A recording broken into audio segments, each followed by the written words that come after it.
પાલનપુર નગરપાલિકા નગરસેવકોને વારંવાર રજૂઆત કરવા છતાં આજ દિન સુધી કોઈ જ નિકાલ આવતો નથી। પાલનપુર શહેરમાં મફતપુરા વિસ્તારમાં આજ દિન સુધી ગંદકીનો કોઈ જ નિકાલ થયો નથી।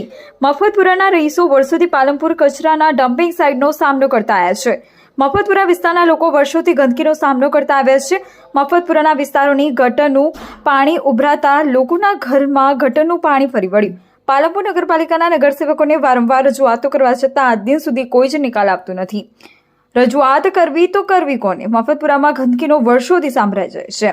સ્થાનિક લોકોને જણાવ્યું કે અમે નગરસેવક વોર્ડ નંબર 3 અને 4ના નગરસેવકોને વારંવાર રજૂઆત કરી છતાં આજ દિન સુધી કોઈ નિકાલ આવતો નથી। પાલનપુર વોર્ડ નંબર 3 અને 4 મફતપુરા વિસ્તારમાં ગટર ઉભરાતા ગટરનું ગંદુ પાણી રોડ પર ફરી વળ્યું અને રોડ ગટરો પણ ચોકથી થયેલી છે।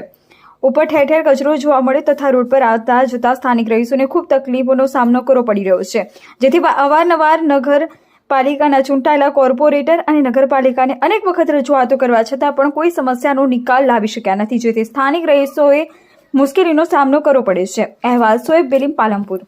તમારું નામ? તસ્લીમબેન।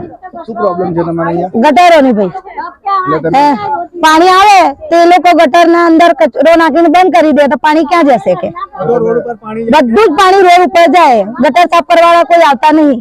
મ્યુનિસિપાલિટીમાં રજૂઆત કરી છે? રજૂઆત તો 2 થી 3 કરી દીધી है। રાજુભાઈ ને કરી, આશાબેન ને જોઈન જતા રહ્યા, આશાબેન લાઈન જોઈ રહ્યા, તમારમાં દમ હતો કે બધું ટોળું લઈને મ્યુનિસિપાલિટીમાં આવો। હવે આખો દાડો કામ છોડીને મ્યુનિસિપાલિટીના ધક્કા ખાવાના અમારે ચૂંટાઈને લાવીએ છીએ શા માટે? અમે લાવીએ છીએ કોર્પોરેટર ચૂંટાઈને મહેલામાં શા માટે કે ભાઈ અમારે ઘરથી બહાર ના નીકળવું પડે ને એ આવીને અમારો મસલો હલ કરી આપે, એના માટે તમે એમને ચૂંટાઈને લાવીએ છીએ। પછી કોઈ મતલબ નથી ને એમને ચૂંટાઈને લાવવાના। અમારે આવે છે ને ટોળું જોઈ છે ને જતા રહે છે, એવું કોઈ મોટું દેખાય છે? મસલો છે ગટરોનો, આ બાને છે એટલું પાણી, મહેલામાં એટલું પાણી, ગટરોમાં એટલું પાણી, ઓડોવાસનું મહેલામાંથી પાણી આ મકાવે એટલે બધું મસલો કોર્પોરેટરોને આ બધો હલ કરવાનો હોય એના ઠેકાણે આવીને જોઈને જતા રહે છે। મસલો આ છે પાણીનો ગટરો ભરાઈ જાય છે, તમે અઠવાડિયે 2 દાડે 4 દાડે ગટર સાફ કરવા વાળાને મોકલો।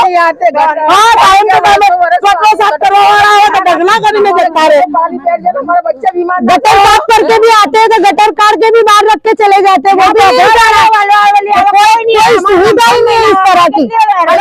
મહિનામાં થોડી કઈ હેરાન થવાનું હોય એટલું બધું। તમારો વોર્ડ નંબર કયો લાગે છે? हमारे 3 नंबर કોર્પોરેટર કોણ કોણ છે?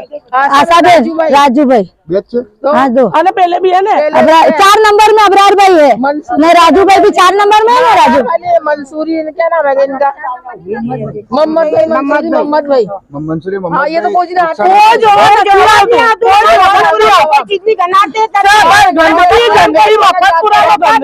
मफतपुरा अंदर जो वस्ती हमारे अभी हाल आईन तपास करो हमारे मफतपुरा कई गंदकी अंदर से हमारे रमजान महीनो आवे छे શું કરવાનું અમારે?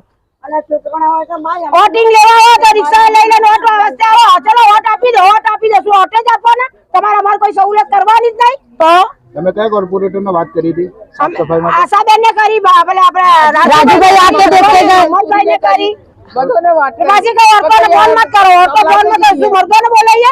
મર્દોના ધંધા અરે પછી હલ્લામાં રહે ને અમારે મર્દોને અમારે લડાઈ થોડી કરવાની હોય, અંદર લડવાનું ગટરોની લોકાયોમાં।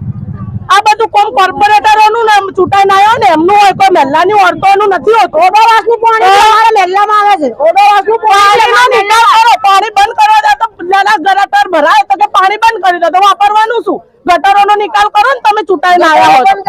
હા, ગટરોનો નિકાલ કરો, પાણી આવે અંદર પાણી હતું તો કીડે અને કચરા